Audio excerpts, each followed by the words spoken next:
بسم اللہ الرحمن الرحیم۔ السلام علیکم۔ جیسے حکمران بالکل ویسے افسران۔ اب پاکستان میں نیا ٹرینڈ شروع ہو گیا ہے، نئے طریقے سے واردات ڈالی جا رہی ہے۔ پاکستان کے بیوروکریٹس، بڑے بڑے افسران نے نیا کام یہ کیا ہے کہ اپنے بیوی اور بچوں کے نام بہت کچھ کرنے لگ گئے ہیں کہ پکڑے نہ جائیں۔ اس میں نیب کا چکر بھی ہے۔ سارا قصہ کیا ہے، آغاز اس سے کرتے ہیں، اس کے بعد پھر ٹرمپ کو جو بہت بڑا دھچکا لگا ہے اور وہاں پر کانگریس میں ایوان نمائندگان میں قرارداد جنگ کے خلاف آ گئی ہے اور پاس بھی ہو گئی ہے۔ ٹرمپ کے پر کٹ گئے ہیں، اس پر بھی ہم بات کریں گے۔ اور پھر آخر میں پاکستان میں اس وقت کیا حالات چل رہے ہیں اور کس طرح سے حکومت عوام کے خلاف شکنجہ مزید کس رہی ہے۔ سرویز کیا بتا رہے ہیں، صرف 20% لوگ اب پر امید ہیں کہ حالات بہتر ہو جائیں گے، صرف 20%۔ 80% کا خیال ہے کہ اس حکومت کے ہوتے بہتری نہیں آ سکتی اور ملک کا مستقبل اس وقت تاریک نظر آ رہا ہے۔ آغاز میں آپ کو بتاؤں کہ ہمارے ہاں نیب کے پر کٹ چکے تھے، اب نیب صرف اور صرف رہ گیا ہے خان صاحب کے خلاف کام کرنے کے لیے یا ڈرانے کے لیے کہ اچھا جی اس طرح کا کام کر دو، نہیں تو ہم آ جائیں گے کر دیں گے۔ تو موجودہ سیٹ اپ نے کیا کیا تھا، اقتدار میں آنے کے فوراً بعد جو انہوں نے کام کیے تھے ان میں یہ تھا کہ نیب قوانین میں تبدیلی کر دی تھی۔ اور یہ حکمران تو اب بھی کہتے ہیں کہ نیب کے ہوتے، جس طرح کا نیب تھا اس طرح کے نیب کے ہوتے ملک نہیں چل سکتا تھا۔ تو لہٰذا انہوں نے آتے ہی نیب کے پر کاٹے۔ پھر ان کو خیال آیا کہ اس سے تو خان صاحب کو بھی فائدہ ہو جائے گا جو ان کے خلاف ہم نے کیسز بنائے ہیں، تو پھر کچھ تبدیلیاں کی تھیں۔ اب ہوا یہ ہے کہ پاکستان کی تاریخ میں واحد عمران خان ایسا شخص ہے جس نے سپریم کورٹ تک میں بیان دے دیا کہ جس طرح کی نیب میں ترامیم کی گئی ہیں میں ان کے خلاف ہوں، کیونکہ وہ درخواست گزار تھے۔ سپریم کورٹ میں ان کو ویڈیو لنک پہ لیا گیا، ان کو بتایا گیا ججز کی طرف سے، خان صاحب آپ جو بات کر رہے ہیں اس سے آپ کو نقصان ہوگا، آپ کے خلاف کیس بنا ہوا ہے، اور آپ اگر سمجھتے ہیں کہ یہ نیب ترامیم جو کی گئی ہیں کہ جس میں مین یہ تھا کہ کسی بھی شخص کے خلاف اگر الزام نیب لگاتا ہے کہ بھئی اس کے اثاثے اس کی آمدن سے زیادہ ہیں، میاں نواز شریف صاحب مشہور جملہ ہے نا کہ اگر میری آمدن سے زیادہ میرے اثاثے ہیں تو تمہیں کیا۔ ایک شخص کی تنخواہ ہے 1 لاکھ روپیہ اور وہ اربوں روپے کی پراپرٹی بنا چکا ہے، اربوں روپے کی، تو کس طرح سے اس نے بنا لی پچھلے 5 سال میں یا جب سے وہ سرکاری افسر بنا ہے تب سے لے کر اب تک، یا حکومت میں آنے کے بعد کس طرح اس نے بنا لی۔ تو جب یہ چیز ثابت ہو جائے کہ بھائی آپ کے نام پر یہ پلازا ہے، یہ پلاٹ ہے، یہ ہے وہ ہے، اور آپ کی تنخواہ 1 لاکھ ہے، آپ اس پہ ٹیکس دے رہے ہیں، تو اتنی کم آمدنی کے ساتھ آپ اتنا زیادہ اربوں روپے کا پراپرٹی کا کام یا دیگر اثاثے کیسے بلڈ کر سکتے ہیں۔ تو بارے ثبوت جو تھا وہ پھر اس کے بعد اس شخص پر تھا جس کے اتنے اثاثے کہ آپ ثابت کریں، وہ شخص ثابت کرے کہ یہ حلال کے پیسے ہیں، بتائے کہ اچھا میں نے یہ کام کیا تھا، یہ کیا تھا، سارے ثبوت وہ لے کر آئے گا۔ یہ پہلے قانون تھا۔ انہوں نے آ کر کیا کیا کہ نہیں جناب، اگر کسی کی تنخواہ 50,000 بھی ہو اور وہ 50 ارب روپے کا بھی مالک ہے تو نیب ثابت کرنا ہے، نیب نے، کہ یہ غلط طریقے سے بنائے گئے ہیں اثاثے، ناجائز طریقے سے بنائے گئے ہیں، تو اس شخص نے ثابت نہیں کرنا، وہ بس اب نیب ڈھونڈتا رہے کہاں سے آ گئے، کس طرح سے بنا لیے گئے، رشوت کا پیسہ کیسے، بھائی کوئی رسیدیں ہوں گی، کیسے ثابت کریں گے آپ۔ تو لہٰذا انہوں نے یہ کیا کہ جی نیب ثابت کرے گا، تو معاملہ ہی حل ہو گیا تھا۔ خان صاحب اس کے خلاف سپریم کورٹ چلے گئے تھے کہ یہ غلط ہے، نیب ثابت نہیں کرے، وہ شخص ثابت کرے جس نے اتنے اثاثے بنا لیے ہیں کہ جائز ہے۔ اچھا اس کو کیا مسئلہ ہے، جس نے جائز طریقے سے بنائے ہیں وہ ساری رسیدیں دکھا دے، لیکن یہاں رسیدیں حکمرانوں کے پاس نہیں تھیں۔ تو اب ہوا یہ ہے کہ اسی طرز پر چلتے ہوئے جب پتہ لگ گیا ہے کہ یہ سہولت مل چکی ہے، اب خبریں یہ چل رہی ہیں کہ جی پاکستان کی بیوروکریسی، بڑے بڑے بیوروکریٹس یہ تو باہر کی شہریت لے رہے ہیں۔ اچھا ان کی شہریت پر جائیں گے، اگر ان کے اثاثوں پر جائیں گے تو نیا کام یہ ہوا ہے، نیا ٹرینڈ یہ ہے کہ بیوی بچوں کے نام سب کچھ ٹرانسفر کر دو اور ان کی شہریت رکھو باہر کی۔ کمال ہے نا، خود پاکستانی شہریت رکھیں، دوہری شہریت نہ رکھیں، بیوی اور بچوں کی شہریت باہر کی رکھیں۔ دنیا کا کوئی ملک چاہے امریکہ کیوں نہ ہو، اگر آپ کروڑوں روپیہ، اربوں روپیہ تو چھوڑ دینا، کروڑوں روپیہ بھی اگر آپ لے جائیں اور کہیں جی میں انویسٹ کرنے جا رہا ہوں وہاں پر رکھتا ہوں، تو آپ کو شہریت دینے کو تیار ہو جاتے ہیں۔ میں تو امریکہ کی بات کر رہا ہوں، سارے ملک کی، ڈیپینڈ کرتا ہے کتنا پیسہ آپ لے جا رہے ہیں۔ کون نہیں چاہے گا کہ ان کے ملک میں پیسہ آئے، دولت آئے، وہاں کی معیشت میں بہتری آئے، تو وہ کہتے ہیں اچھا اتنے دولت مند لوگ ہمارے شہریت اختیار کرنا چاہ رہے ہیں، یہاں آنا چاہ رہے ہیں، اتنی انویسٹمنٹ لا رہے ہیں، بالکل آئیں جی ہم آپ کو شہریت دیں گے۔ اچھا اس کو پروسیس آگے پیچھے ہو سکتا ہے کتنے سال میں کیا، لیکن بہرحال تو اب بیوی بچوں کو آپ شہریت دلوا دیں کسی اور ملک کی، وہاں ان کے اکاؤنٹس ہوں، نہ کسی کو پتہ، وہاں ان کی پراپرٹی آپ خرید لیں، کسی کو پتہ کرنے کی ضرورت نہیں ہے، پتہ لگے گا تب تک آپ کے بیوی بچے باہر، آپ نے کیا کرنا ہے، صرف ایک فلائٹ پکڑنی ہے اور گئے، اور بھی بچوں کی جب شہریت ہے تو آپ کے لیے تو مسئلہ ہی کوئی نہیں. ابھی اگر نہیں بھی لیتے تو بس آپ کی تو ملی ہوئی ہے، وہاں پر جا کے رہنا شروع کر دیں. تو ایک تو یہ کہ جو ہی یہ نظام، یہ سسٹم گرے تو بھاگ جائیں، یا اس سے پہلے جب پکڑ دکڑ لگے بھاگ جائیں. پوری تیاری ہے اور جتنا ہو سکتا ہے مال بناؤ. محسن نقوی صاحب نے نہیں کہا کہ جی میں بھی جب تک 10 لاکھ نہیں دوں گا سی ڈی اے میرا کام نہیں ہوگا.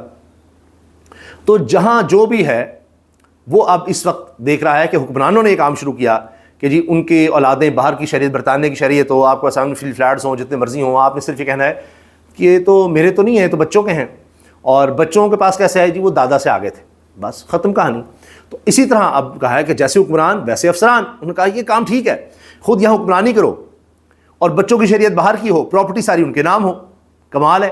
اسی طرح افسر شاہی ہو، جب تک ہے حکمرانوں کے ساتھ جڑ کے رہو، انہی کے طرز پہ زندگی گزارو، مزے کرو، پیسہ بناؤ، سب کچھ کرو. اچھا کرپشن کا الزام لگے گا، نکل جاؤ، پھر جب یہی ٹولہ آئے گا ڈیل شیل کر کے تو دوبارہ آ جاؤ، اور آپ کو پھر ریٹائرمنٹ کے بعد بھی بار بار عہدے ملتے چلے جائیں گے. آپ جج ریٹائرڈ ہوں، آپ ان کے حق میں فیصلے دیں، اس کے بعد پھر آپ کو عہدہ مل جائے گا. آپ اس کے علاوہ پھر وہاں سے بھی ریٹائر ہو جائیں، کچھ اور نہیں تو کہیں اور عہدہ مل جائے گا. یہ ملتے چلے جاتے ہیں، اور پھر اس لیے دیتے ہیں عہدے ریٹائرڈ لوگوں کو بھی، دیگر کو بھی، یا کوئی باہر بھاگ گیا اس کو دوبارہ بلا کر، کہ جو موجودہ ہیں ابھی ان کو بھی یہ پتا ہو کہ بھائی ہم ان کے ساتھ جڑیں گے تو بہت فائدہ ہے. خان جیسے لوگوں کے ساتھ یا کوئی ایماندار آدمی آ جائے اس کے ساتھ جڑنے کا کوئی فائدہ نہیں ہے. اس طرح کے تھوڑی احساسے بنیں گے. وہ تو خود کیس لے کر چلا جائے گا کہ ہاں مجھے سزا ہوتی ہے تو ہو جائے، لیکن یہ کرپشن نہ ہو، 2 نمبری نہ ہو، اس طرح سے احساسے نہ بنائے جائیں. اور اگر کوئی بناتا ہے تو وہ جواب دہ ہو، رسیدیں دکھائے وہ. تو اب تو بہت دیر ہو گئی ہے جی. نیب قانون کے حوالے سے نیب نے کمیٹی میں بھی جا کر کہا کہ نہیں یہ رول نہیں ہونا چاہیے کہ ہم نے ثابت کرنا ہے. جب ایک بندہ نظر آ رہا ہے کہ اس کی تو تنخواہ اتنی نہیں ہے اور اس کے اثاثے اتنے اربوں خربوں کے بن گئے ہیں تو وہ ثابت کرے، ہمیں ثبوت لا کر دے. ہم نے صرف اتنا بتانا ہے کہ یہ دیکھیں یہ چیزیں آپ کے نام ہیں. تو ایک تو اپنے نام نہیں رکھنی، بیوی بچوں کے نام رکھ دیں، اور وہ بھی آپ نہیں پوچھ سکتے، بیوی بچوں کے نام جو مرضی رکھتا رہے وہ. اور باہر کی شہریت ہے، باہر کے اکاؤنٹس ہے، باہر کی پراپرٹی ہے، آپ کو پتہ بھی نہیں، پتہ بھی لگ گئے گا تو آپ کیا کر لیں گے. ابھی آپ دیکھیے نا دبئی میں پتہ چلا تھا نا $12.5 ارب، $12.5 ارب صرف اور صرف پراپرٹی میں. باقی کمپنیز میں کتنا پیسہ ہے، کچھ کیا FBR نے؟ کچھ نہیں، کچھ کرنے کی ضرورت ہی نہیں ان کو. 2010 میں بھی GDP کے 10% کو آپ ٹیکس کر رہے تھے، آج بھی وہیں کھڑے ہیں. اور صرف بہانے بازی ہے جی، صوبوں سے لے لیں گے، فلان لے لیں گے. اب تو رانا ثناء اللہ چیخ رہے ہیں کہ جی اس طرح نہیں چل سکتا، جس طرح پیپلز پارٹی چاہ رہی ہے وہ نہیں ہو سکتا. آپ کو یا تو مضبوط بلدیاتی نظام لانا ہوگا، نئے صوبے بنانے پڑیں گے، صوبوں کا شیئر کم کرنا پڑے گا. اب مزید ایسے نہیں ہو سکتا، ملک ایسے نہیں چل سکتا. بے نظیر انکم سپورٹ پروگرام یہ صوبوں کو خود لینا پڑے گا. تو ابھی کچھ 1700 ارب روپیہ تیاری ہے کہ صوبوں کے پاس جو رقم جاتی تھی وہ لے کر وفاق کے پاس رہے تاکہ معاملات چل سکیں. لیکن اس سے بھی چیزیں حل نہیں ہونی جب تک آپ اپنی کمائی نہیں بڑھائیں گے. آنے والے دنوں نظر آ رہا ہے ایکسپورٹ ہماری نیچے جا رہی ہیں، امپورٹس اور بڑھنی ہیں. پاکستان کی تاریخ کا بڑا خسارہ نظر آ رہا ہے. ایک دفعہ پھر یہ نون لیگ کی گورنمنٹ میں IMF کی شرائط مان کر بھی یہ کوئی ریفارمز نہیں لا سکے تو آگے بھی IMF نظر آ رہا ہے. تو حالات بڑے برے نظر آ رہے ہیں. دوسری طرف موجودہ حکومت بہت زیادہ نظر آتا ہے کہ ٹرمپ صاحب پر ڈیپینڈ کرتی ہے کہ چلیں IMF سے بنا لیں گے، فلاں کریں گے. اس وقت تو یہ حال ہوا ہے کہ ڈونلڈ ٹرمپ خود مشکل میں آ گئے ہیں. اور ہوا یہ ہے کہ چوتھی دفعہ قرارداد آئی. پہلے 3 قراردادیں ٹرمپ کے خلاف آئیں، وہ کامیاب نہیں ہوئی. اس دفعہ ٹرمپ کی اپنی پارٹی کے لوگ ٹرمپ کے خلاف آ گئے اور ووٹ دے دیا. یہ امریکہ میں ہو گیا ہے. اور اب اس کو یہ کہا جا رہا ہے ہو یہ تو ایران کو بڑا فائدہ ہو جائے گا کیونکہ ٹرمپ سے جنگ کا اختیار چھین لیا گیا ہے. اس قرارداد کے مطابق امریکی نمائندگان نے ٹرمپ کے اختیارات محدود کرنے کی قرارداد منظور کر لی ہے. اور اب اس قرارداد کے تحت ایران کے خلاف جنگی کارروائی کانگریس کی منظوری کے بغیر نہیں کی جا سکے گی. یعنی ان کی پارلیمنٹ سے منظوری ہوگی تو ہی اب آگے جنگ چلے گی. اٹیک کو بڑا کرنا ہے ایران پر تو منظوری چاہیے ہوگی. قرارداد ڈیموکریٹس کی جانب سے پیش کی گئی. 4 ریپبلکن، ٹرمپ کی پارٹی ریپبلکن پارٹی ہے، 4 ریپبلکن ارکان نے بھی ڈیموکریٹس کے ساتھ ووٹ دیا ہے، ان کے ساتھ آ گئے ہیں. اب یہ ٹرمپ کو بہت بڑا جھٹکا ہے، نیا مسئلہ ٹرمپ کے لیے کھڑا ہو گیا ہوا ہے. اور تو اور اب یہ دیکھیں اس کے ساتھ ساتھ یہ کہا جا رہا ہے کہ امریکی ثالثی میں مذاکرات ہو رہے ہیں. اسرائیل اور لبنان جنگ بندی پر متفق ہو گئے ہیں کہ اچھا جنگ بندی کرتے ہیں. کیونکہ یہ خبر بھی آ گئی تھی اور ٹرمپ نے اس کی تصدیق کی کہ فون پر اسرائیلی وزیر اعظم نیتن یاہو سے انبن ہوئی ہے. ٹرمپ بڑے غصے میں آ گئے کہ تم لبنان پر اٹیک کرتے جا رہے ہو، جس کی وجہ سے ہمیں مذاکرات میں مشکلات ہو رہی ہیں، کیونکہ ایران کہہ رہا ہے جب تک لبنان پہ اٹیک نہیں رکتے ہم مذاکرات میں آئیں گے نہیں.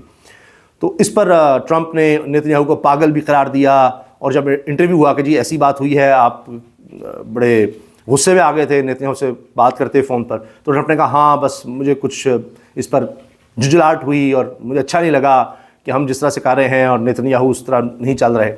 تو بہرحال اب یہ چیزیں بھی سامنے آ رہی ہیں، اور اب یہ فوجی کارروائی روکنے کی قرارداد منظور کی گئی ہے، تو لہٰذا اب ٹرمپ کے لیے اور مشکلات ہیں. اب اسی لیے ٹرمپ نے یہاں تک کہا ہے کہ جی میں تو آگے جنگ ہی نہیں کرنے جا رہا. وال اسٹریٹ جرنل کی رپورٹ ہے، امریکی صدر ڈونلڈ ٹرمپ نے اپنے مشیروں کو بتایا ہے کہ ایران کے خلاف دوبارہ جنگ نہیں کریں گے. امریکی اخبار وال اسٹریٹ جرنل کے مطابق ٹرمپ انتظامیہ جنگ کو مزید پھیلانا نہیں چاہتی اور سفارتی حل کو ترجیح دے رہی ہے. ٹرمپ نے کہا ہے کہ جب تک ایران کی جانب سے امریکی فوجیوں کو نشانہ نہیں بنایا جاتا ہم بھی کوئی اس طرح کا اٹیک نہیں کریں گے. باقی جناب ایک اور معاملہ ڈالر کا ہے، اور اس پر یورپین سینٹرل بینک کی رپورٹ سامنے آ گئی ہے کہ ڈالر کا راج تو ختم ہو رہا ہے، اور اس وقت دنیا کے بڑے بڑے ممالک اب ڈالر یا امریکی ٹریجریز کی طرف نہیں آ رہے بلکہ وہ گولڈ کی طرف جا رہے ہیں. یہ یورپین سینٹرل بینک کی رپورٹ سامنے آئی ہے، اور اس کے اعداد و شمار کے مطابق اب گولڈ ریزرو 27% ہو گئے ہیں دنیا کے ریزروز کا، جبکہ یو ایس ٹریجریز 22% ہے. اب یہ چونکہ ڈالر نیچے جا رہا ہے، نیچے جانے سے مراد ہے اس کی طاقت کم ہو رہی ہے، تو اس وجہ سے یہ سب ہو رہا ہے.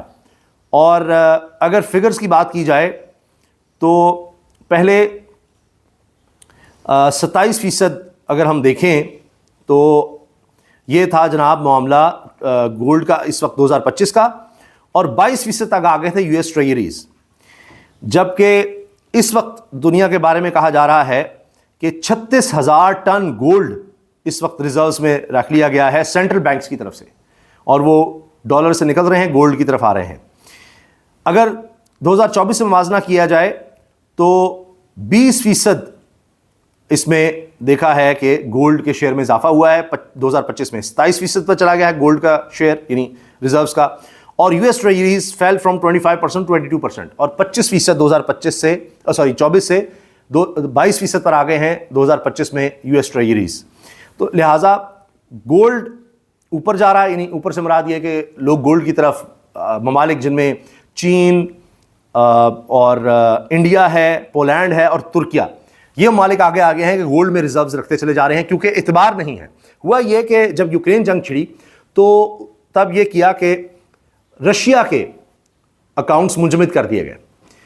پوری دنیا نے دیکھا کہ کچھ بھی ہو جائے، کسی سے جنگ ہو جائے، کسی وجہ سے بھی کسی اور ملک میں اگر ہمارے اثاثے پڑے ہوئے ہیں گولڈ میں نہیں ہیں اور ڈالرز میں ہیں تو وہ تو ہمارے بند ہو جائیں گے. تو لہٰذا سب نے پھر گولڈ خریدنا شروع کر دیا کہ ہمارے پاس ہوگا، فزیکل ہوگا، اور اس کو کبھی بھی کسی بھی کرنسی میں آپ کر لیں، وہ ایک سالڈ ترین چیز ہے، ایک دھات ہے، اور ہمیشہ سے اس کی ایک ویلیو ہے. تو اب یہ چیزیں جب ہو رہی ہیں، سامنے آ رہی ہیں، تو اب ڈالر تو گیا. اگر ڈالر کسی نے گھروں میں رکھے ہوئے ہیں تو اب فیوچر ڈالر میں نہیں ہے. تو بہرحال یہ دیکھ لیں، لوگ پہلے خرید کے رکھ لیتے تھے، قیمت اوپر جائے گی، اب فیوچر میں ایسا ہوتا نظر نہیں آتا. تو یہ جناب ڈالر کے حوالے سے بات ہے، امریکی ڈومیننس کے حوالے سے بات ہے. تو یہ آپ دیکھ لیجئے. اب یہ بھی میں دیکھ رہا تھا کہ ٹرمپ نے طیش میں آ کے کہہ دیا ہے کہ جی نیتنیاہو تو ایک پاگل آدمی ہے. اور دوسری طرف جی پیٹرولیم ڈیلرز بھی مارجن بڑھانے کا مطالبہ لے آئے ہیں پاکستان میں کہ جی اس بہتی گنگا میں ہم بھی ہاتھ دھو لیں کہ حکومت نے جس طرح ٹیکسز بڑھائے ہیں اس جنگ کی آڑ میں، تو ہم کہاں پیچھے رہ جائیں، ہمارا شیئر بھی بڑھایا جائے. وہ بھی اب اس طرف آ گئے ہیں. عمران خان صاحب کے دور میں ایک بڑا زبردست کام شروع ہوا تھا، Pakistan housing and development authority, نیا پاکستان اس کو نام دیا گیا تھا، نیا پاکستان ڈیولپمنٹ اتھارٹی، جس میں آپ کسی بھی بینک سے قرض لے سکتے تھے اور وہ 20 سال تک آپ واپس کرتے جاتے. گھر میں آپ رہنا شروع کر دیتے، تقریباً جتنا کرایہ کسی گھر کا آپ دے رہے ہیں تو اتنی ہی رقم آپ دیتے رہتے، تو آپ کو وہ 20 سال بعد گھر مل جانا تھا. بہت سے ہزاروں لوگوں نے اس سے فائدہ اٹھایا، میرے اپنے جاننے والوں نے. تو موجودہ حکومت نے جس طرح صحت کارڈ بند کیا، اب اس اسکیم کو بھی بند کرنے کی منظوری دے دی ہے. تو بہت مبارک ہو.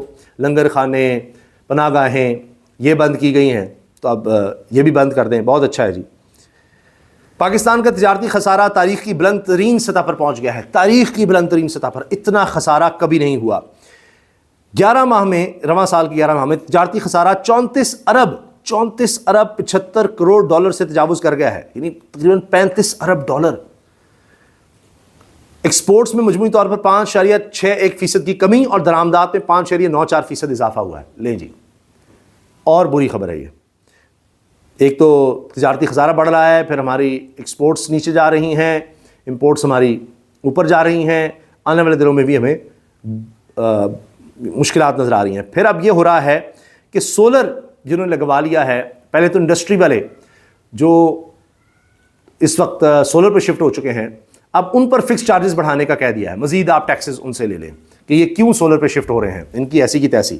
اور خطرہ یہ ہے کہ اب گھر میں جنہوں نے سولر لگوایا ہوا ہے ان کی طرف بھی آئیں گے اور فکس چارجز ان پر بھی بڑھاتے چلے جائیں گے کہ جی آپ ہم سے بجلی کیوں نہیں خرید رہے، اس کی آپ کو سزا ملے گی۔ اچھا، اور تو اور جناب، اب 5 سال میں انڈسٹری کا اتنا برا حال ہو گیا ہے، 4 سال تو ان کو ہو گئے ہیں، بجلی اور گیس کی قیمتیں بڑھتی چلے گئیں، تو جنہوں نے یہ بڑھائیں آئی پی پیز کے ذریعے، آج بھی ان کو فائدہ دے رہے ہیں کہ آئی پی پیز کو فائدہ ہونا چاہیے۔ اگر کوئی شخص وہ بھی اپنی آئی پی پی لگا رہا ہے نا، انڈیپینڈنٹ پاور پلانٹ کے سولر کا اس نے لگا لیا ہے اوپر اور اپنی بجلی خود پیدا کر رہا ہے، اس پر فکس چارجز لگاتے جاؤ تاکہ آئی پی پیز کو فائدہ ہو سکے، ان کے فکس چارجز، ان کی کیپیسٹی پیمنٹس جو ہم نے دینی ہیں وہ ہم ان کو دے سکیں۔ یہ حال ہے۔ اور جناب اس وقت پاکستان دنیا کی مہنگی ترین بجلی اور گیس اپنے عوام کو دے رہا ہے، اور پھر ہم سمجھیں کہ ملک میں ترقی ہوگی، خوشحالی ہوگی، ایکسپورٹس بڑھیں گی، یہ کیسے ممکن ہے؟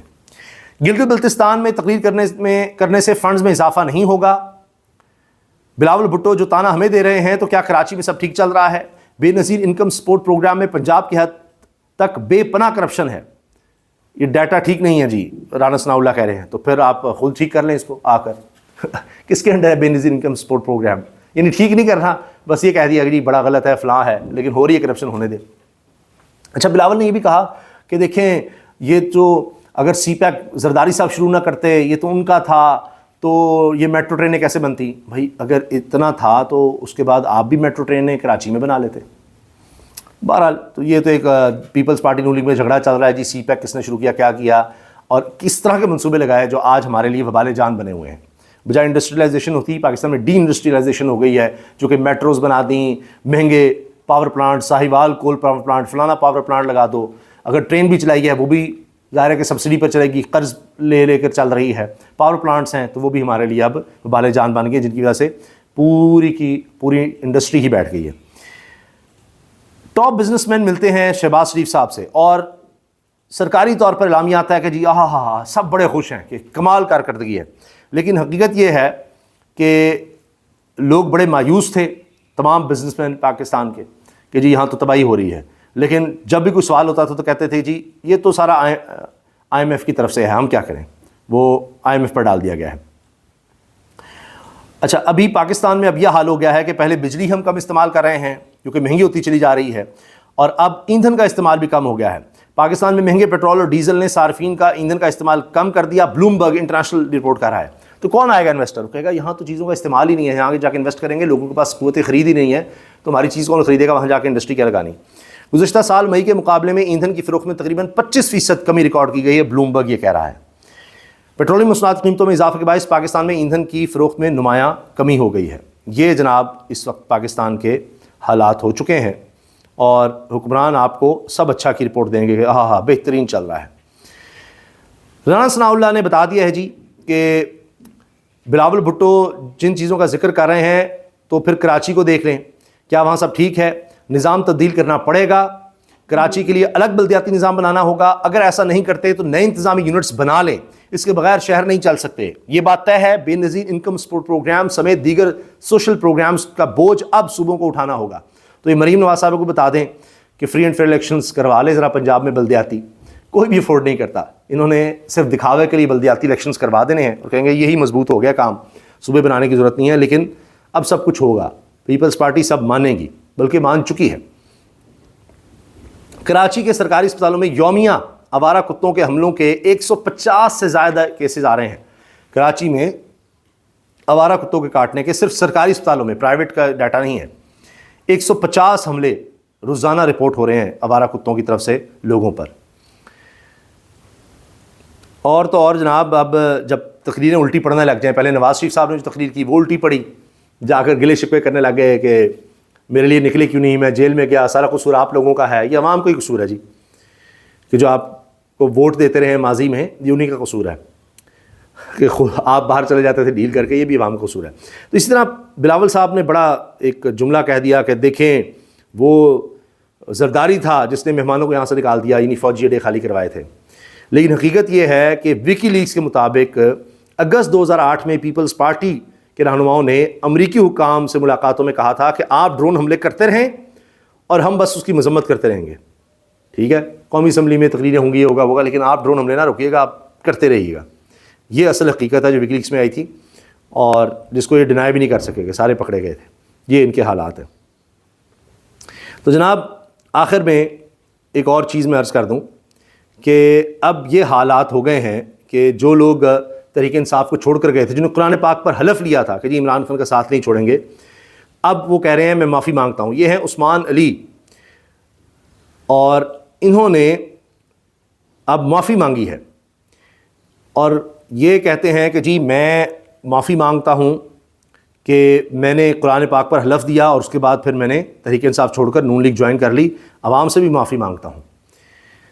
اب یہ معافیاں انہوں نے شروع کر دی ہیں. جواز یہ پھر دے رہے ہیں کہ جی یہ تھی وہ تھی. کیا وجہ ہے؟